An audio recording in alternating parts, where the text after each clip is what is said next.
Pemasyuran Tunku Nazarudin Tuanku Jaafar sebagai Yang di-Pertuan Besar Negeri Sembilan ke-12 pada Jumaat lepas tidak sah dan tidak diiktiraf dari sudut perlembagaan, undang-undang serta adat istiadat negeri.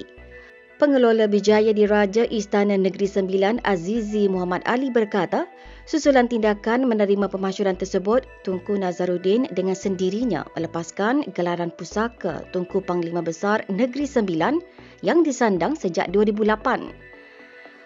Gelaran pusaka Tunku Panglima Besar merupakan satu daripada 4 gelaran utama Putera Diraja Negeri Sembilan yang dikenali sebagai Putera yang 4 dan menjadi antara calon layak dipertimbangkan untuk dilantik sebagai Yang di-Pertuan Besar.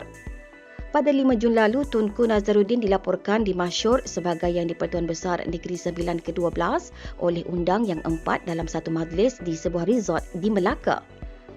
Bagaimanapun, Perdana Menteri Anwar Ibrahim menegaskan Kerajaan Persekutuan kekal mengiktiraf Tuanku Muhriz Tuanku Munawir sebagai Yang di-Pertuan Besar Negeri Sembilan. Zain Aimah Muhammad Yusof, FMT.